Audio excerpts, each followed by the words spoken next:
They would look up at the new Catskill Mountain House and they would call it the Yankee Palace.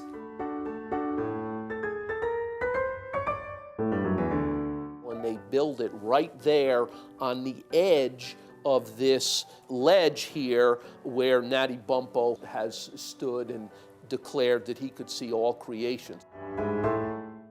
And it was, in fact, the first mountain house of its kind in America.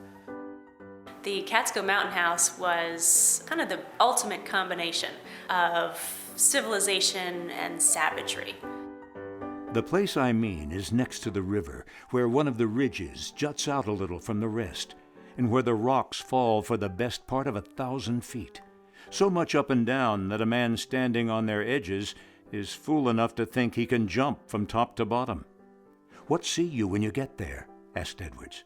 "Creation," said Natty, dropping the end of his rod into the water and sweeping one hand around him in a circle. "All creation, lad." James Fenimore Cooper, 1823, The Pioneers. Coming to the mountain house, yes, they loved it. They must have really found it the most unique place in the world because they went through such hardship to get there. Would land in Catskill. Well, they did in the beginning. And come by stagecoach. It took 5 hours to get to the mountain house. They came 12 miles, and it took 5 hours. And every account tells of the pain and the misery and the fact that the interior of the stagecoach was very uncomfortable, and many of them told about walking up. And when they came to the hills, they truly did get out and walk because it was so hard on the horses. However, when they got to the top, all the writings just rave about it. Sometimes they got to the top and there was nothing but fog. But even the fog was interesting to them. Well, I've done the Catskills. I've tugged up that steep mountain, one of the hottest days in which a quadruped or biped ever perspired, packed to suffocation with other gasping sufferers in that crucifying institution called a stagecoach, until I became resignedly indifferent whether it reached its destination or rolled head over heels, or rather head over wheels, over the precipice. Fanny Fern, 1872. Of course, they always went to Kaaterskill Falls. I call it Kaaterskill. Some people call it Kaaterskill.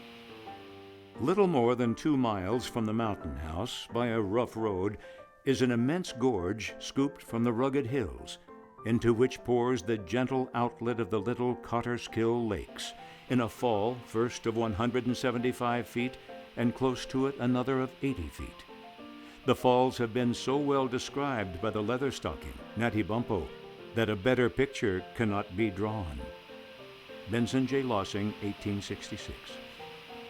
"There's a place," said Natty, "that in late times I relished better than the mountains, for it was more covered by the trees and more natural." "And where was that?" inquired Edwards.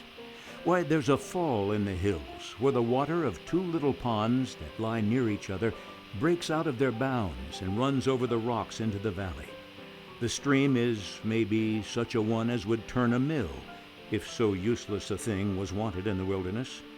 But the hand that made that leap never made a mill." James Fenimore Cooper, The Pioneers, 1823.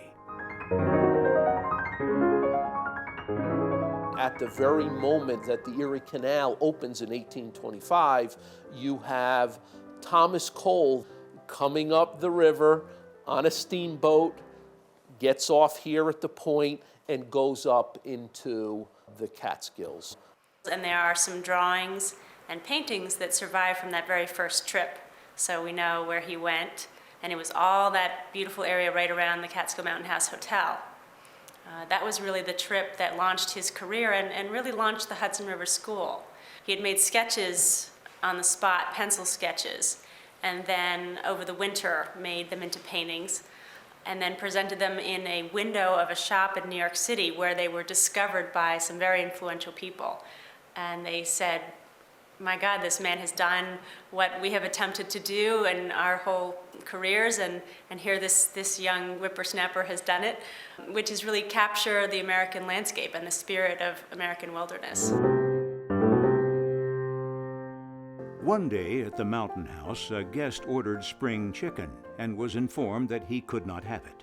He made a rumpus and was told that if he wanted spring chicken, he had better build a hotel of his own and furnish it. He vowed that he would, and he did. And the Kaaterskill is the magnificent result of that quarrel. It is said that their bill of fare is never without spring chicken. Such antics hot-blooded men can play, even among the clouds on nature's always solemn and impressive high places. Francis Allen Horton, 1889. Beach's remark was, well, if you don't like what's on our menu, perhaps you'd like to build your own hotel. And he did. Our 1,000-room hotel that could handle 1,128 guests, it was a mile around the foundation of the hotel. At the parapet heights, it was 7 stories high. The main hotel was 5, with 2 big, long wings to the back, which at the time it was built was the largest frame building in the world. So the steamboat is the original impetus, and then later on, the railroad. So when Harding built the Hotel Kaaterskill, there was pressure to extend the Ulster and Delaware Railroad, which had been built in the 1860s and 1870s up the Esopus Valley from Kingston on west through Stamford. They figured a way that they could bring it through the Stony Clove Notch, and it came literally through the notch and then on down this side, and then they built it east to the Kaaterskill Station, which was right on North-South Lake. Charles Beach became obviously upset because he knew that the Hotel Kaaterskill, being the hotel that it was, and if they had their own railroad, that he was going to be left high and dry and was going to have a real dilemma. So he got together with some of his people in Catskill, and primarily with his own money, decided to and built a railroad from Catskill to Palinville called the Catskill Mountain Railroad, which was a 3-foot narrow gauge rail line. Started 1881, they opened it.